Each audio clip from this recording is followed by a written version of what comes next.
दिल्ली के जंतर मंतर के आंदोलन के बाद बिहार में भी आंदोलन होता रहा है। हमारे साथ आयशा के धनंजय जी हैं, सबा आफरीन हैं।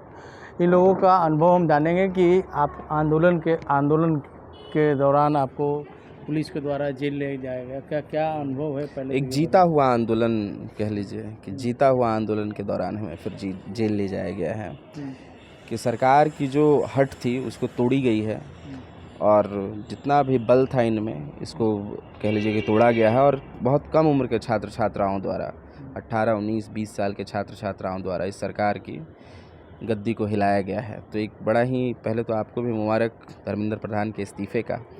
और ये है कि जिस तरीके से छात्रों में गुस्सा आया कि एक सरकार जिसकी जिम्मेदारी थी कि पेपर करवाना, परीक्षा और शिक्षा देना, वो इस तरह से चोरी करे शिक्षा की और परीक्षा दोनों की, ये तो बर्दाश्त नहीं होगा। तो दिल्ली के जंतर मंतर पर जिस तरह से आंदोलन हुआ और 20 तारीख को जिस तरीके से छात्रों को पीटा गया बड़ा बेरहमी से, पूरे दिल्ली के सड़कों पर दौड़ा दौड़ा कर वाटर कैनन चलाए गए, आपके आंसू गैस के गोले छोड़े गए, उसका जवाब पटना में छात्रों ने दिया। छात्र जब प्रोटेस्ट में आए, लेकिन वो जवाब के बतौर पुलिस ने जो किया, कह लीजिए कि छात्रों की संख्या इतनी थी, वो चाहते थे राजभर मार्च करना और ये बताने के लिए आए थे छात्र कि सरकार जवाबदेही ले, धर्मेंद्र प्रधान का इस्तीफ़ा हो, उन तमाम पुलिस वालों पर भी कार्रवाई हो जो बेरहमी से छात्रों को पीटे हैं, और जो उसको आदेश दिया है गृह मंत्री, उसकी भी इस्तीफ़े की मांग के लिए सब सड़कों पर आए। 22 तारीख को बहुत कम उम्र के छात्रों पर वाटर कैनन चलाने पुलिस ने शुरू किया। फिर उसके बाद आप देखिए कि आंसू गैस के गोले छोड़े गए और तुरंत उसके बाद लाठीचार्ज किया गया, कई छात्रों को जेल भेज दिया गया। उसी का जवाब हम लोगों ने कहा कि हम बिहार बंद करेंगे। 25 तारीख को बिहार बंद होगा और 24 के दिन सुबह में कॉमरेड दीपांकर जो हमारे सचिव हैं, राज्य सचिव, कॉमरेड सबा आफरीन जो राज्य उपाध्यक्ष हैं, इन दोनों को सुबह सुबह गिरफ्तार किया गया। कॉमरेड दिव्यम, उनको भी सुबह गिरफ्तार किया गया। और शाम के वक्त तकरीबन 7, साढ़े 7 बजे मुझे और जो हमारे पार्टी के मेंबर हैं संदीप सौरभ, पालीगंज से MLA हैं, उनको भी गिरफ्तार हम दोनों को किया गया। तो इस गिरफ्तारी से सरकार क्या समझाना चाहती है? गिरफ्तार सरकार चाहती है कि हम डर जाएं। सरकार चाहती है कि छात्र उनके सामने कुछ ना बोलें। सरकार चाहती है कि हेलो फ्रेंड्स, मैं मन की बात करने के लिए आया हूँ, सिर्फ यही बात चले। सरकार जो भी पॉलिसी लाएगी छात्र विरोधी, उसको हम कान बंद करके सुन लें और अपने ऊपर जितने जुल्म हो रहे हैं उसको सहते रहें। सरकार ऐसा चाहती है। सरकार को लगता है कि सरकार राजा है, हम प्रजा हैं, प्रजा पर जो आदेश थोप दिया जाए वो कर लेगी प्रजा। तो ऐसा नहीं है। अब बाबा साहब के संविधान के तहत हम लोग एक नागरिक हैं इस देश का, और लोकतंत्र में जितने अधिकार हैं हमें सब चाहिए, और अगर नहीं मिलेंगे तो इसी तरह से सड़कों पर आकर हम ऐसी सरकार को हटाएंगे, हिलाएंगे।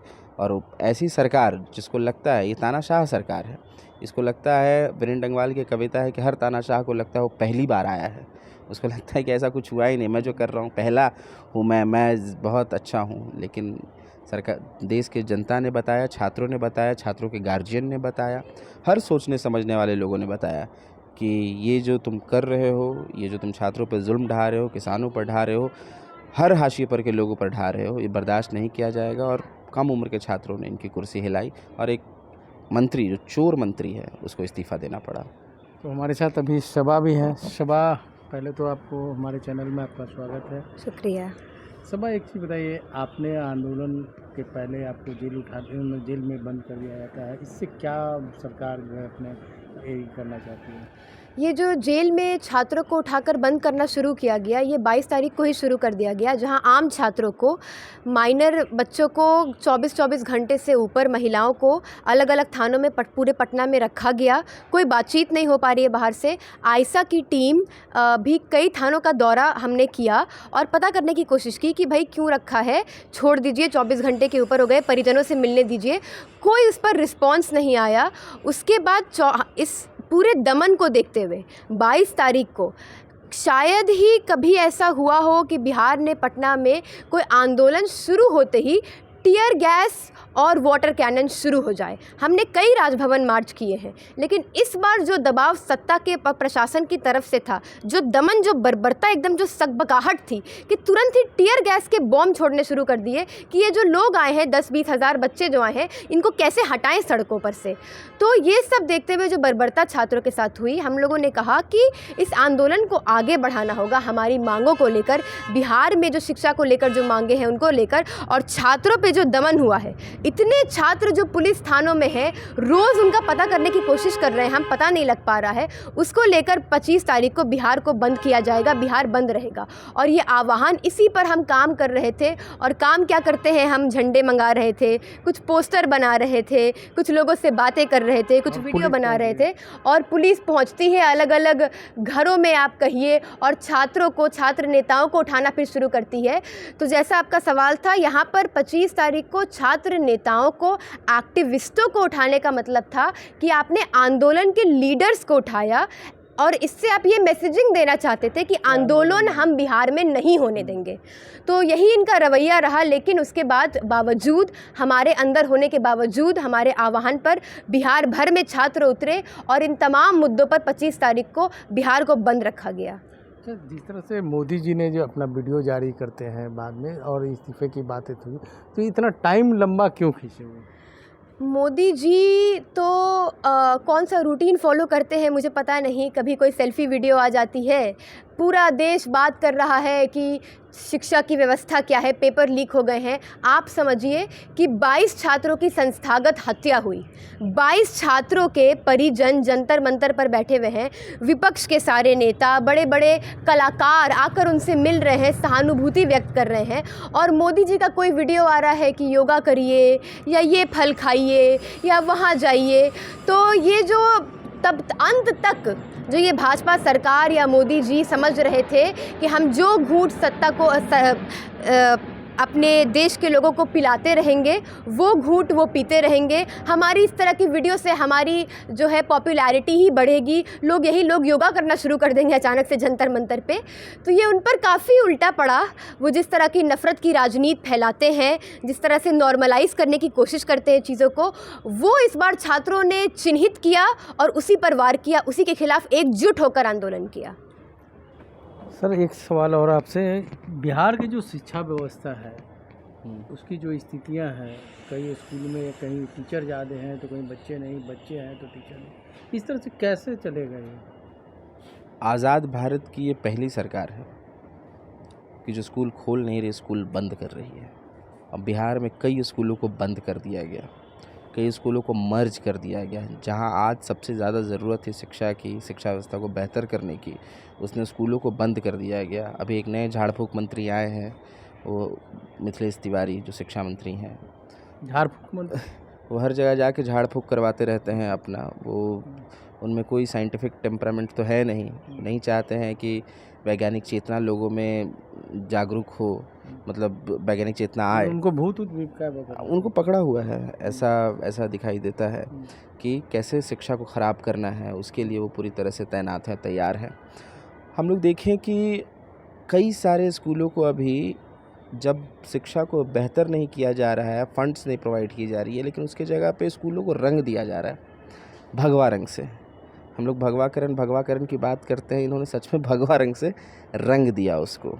अलग अलग आरएसएस के नाम स्कूलों को दे दिए जा रहे हैं, और उससे शिक्षा व्यवस्था दुरुस्त हो जाएगी। उनको ऐसा लगता है, लेकिन वही है कि उनको ऐसा लगता है कि छात्रों में बोलने की क्षमता ख़त्म करके, जो वो बोलेंगे वैसी ही बात बस सीख के सवाल करने की क्षमता को ख़त्म करके वो चाहते हैं शिक्षा को बेहतर करना। तो ये तो पॉसिबल नहीं है। वो चाहते हैं कि सिलेबस से विज्ञान को ख़त्म कर देंगे, गणित को ख़त्म कर देंगे। जो चाहते हैं सिर्फ वही पढ़ाई होगी, जो सिर्फ मोदी जी के गुणगान ही किताबों में पढ़ाया जाएगा। तो ये तो नहीं हो पाएगा। इसीलिए यही है कि अब शिक्षा के सवाल पर, चाहे प्राथमिक शिक्षा हो, चाहे उच्च शिक्षा हो, जहाँ पे आप देखिए कि विश्वविद्यालयों में किस तरीके से इस नई शिक्षा नीति के आने की वजह से 300% से 400% फीस बढ़ गया। एक अंडर ग्रेजुएशन करने के लिए, ग्रेजुएशन करने के लिए। जो पहले 7,000, 8,000, 10,000 तक होता था, 30,000, 40,000 तक वो फ़ीस जा रहा है। इंटर्नशिप के नाम पर दलालियाँ खाई जा रही है। 7.5 CGPA लाकर कह दिया जा रहा है कि इतना तक ये एक ग्रेड लाएंगे, नहीं तो आपको आपको रिसर्च की डिग्री नहीं मिलेगी, आपको अलग पढ़ाया जाएगा। हम समझते थे कि पहले लोग पास होते थे, फेल होते थे, पास होते तो आगे गए, फेल हो गए तो रह गए। लेकिन नहीं, अभी बोल रही है कि 7.5 CGPA लाएंगे तब आप आगे जाएंगे, आप पास फेल का सवाल नहीं। तो इस सरकार के पास इनकी पूरी तरह से शिक्षा विरोधी ये नीति पे लग गए हैं काम करने के लिए। और पूरे विश्वविद्यालय में आप जानिए कि स्वायत्त भी कर दिया जा रहा है, विश्वविद्यालयों को उसकी छीन ली जा रही है स्वायत्तता को, और सरकार के हत्थे चढ़ा देने की कोशिश की जा रही है। बहालियाँ रोकी हुई है शिक्षकों की। जहाँ मैं ही जो शिक्षा मंत्री के खिलाफ चुनाव लड़ा भोरे से, सुनील कुमार के खिलाफ, वही चुनाव में वायदा था पिछले चुनाव में कि 1.5 लाख TRE में बहाली देंगे, इतना बहाली देंगे, और कल देख रहा हूँ तो 30,000 भी वो नहीं है। तो इस तरीके की स्थिति में ला दिया गया। तो शिक्षक नहीं रहेंगे विद्यालयों में तो पढ़ाएगा कौन? अगर आप फंड्स नहीं प्रोवाइड करेंगे विद्यालयों को तो बच्चों के हाथों में किताबें आएंगी कहाँ से? गरीब बच्चे कैसे आपके सरकारी विद्यालयों में और विश्वविद्यालयों में पढ़ पाएंगे? इस सरकार को जवाब देना पड़ेगा। इसीलिए यही है कि इन सारे सवालों पर आईसा लड़ाई लड़ रहा है, और इस आंदोलन में भी बिहार के जितने सवाल हैं शिक्षा के, इस आंदोलन में भी शामिल थे, और आगे भी इस आंदोलन को हम लड़ेंगे। सबा, आपसे एक सवाल है कि जिस तरह से नीट पेपर लीक मामला हुआ, उसको लेकर के आंदोलन चला, और अब कानून बनाने की बात हो रही है, इसको कैसे करेंगे? ना कानून शायद आया अभी भी आया। एक नया कानून, एक नया जुमला इस सरकार ने दिया है। पहले जांच किसी और ढंग से होती थी, अब फास्ट ट्रैक कोर्ट की बात कर रहे हैं। पहले इतने दिन पहले कोई टाइम लिमिट नहीं था, अब शायद 2 महीने का टाइम लिमिट दे दिया है। इस तरह के कुछ खोखले वादे इन्होंने दिए हैं, लेकिन इन प्रावधान को अगर आप देखिएगा तो इसमें कहीं पर भी कोई पारदर्शिता उस तरह से नहीं है पूरे प्रोसेस की। और पेपर लीक को लेके जो इतना बड़ा मसला है, सिर्फ नीट का पेपर लीक नहीं हुआ है। पिछले कुछ महीनों में नीट के बाद पूरे देश में या बिहार में भी AEDA से लेके दरोगा भर्ती तक जितने पेपर हुए हैं सब में लीक हुआ है। तो अब तक के पेपर लीक में किन शिक्षा माफियाओं को, किन पूंजीपतियों को पेपर बेचा जा रहा था, इस पर तो कोई बात आपने की नहीं। NTA पर तो कोई बात आपने की नहीं। और ये जो प्रावधान आप लेकर आए हैं, बहुत ही जुमलेबाजी वाले प्रावधान है। ये हमारे देश के ही कई बड़े बड़े जजों ने कहा है कि फ़ास्ट ट्रैक कोर्ट, तो अब तो फ़ास्ट ट्रैक कोर्ट के भी फ़ास्ट ट्रैक कोर्ट बनते हैं, हर मुद्दे के लिए एक फ़ास्ट ट्रैक कोर्ट बनता है, लेकिन उसका क्या होता है कभी पता नहीं चलता। एक SIT का गठन होता है, एक नई कमेटी का गठन होता है, उसका क्या होता है कभी पता नहीं चलता।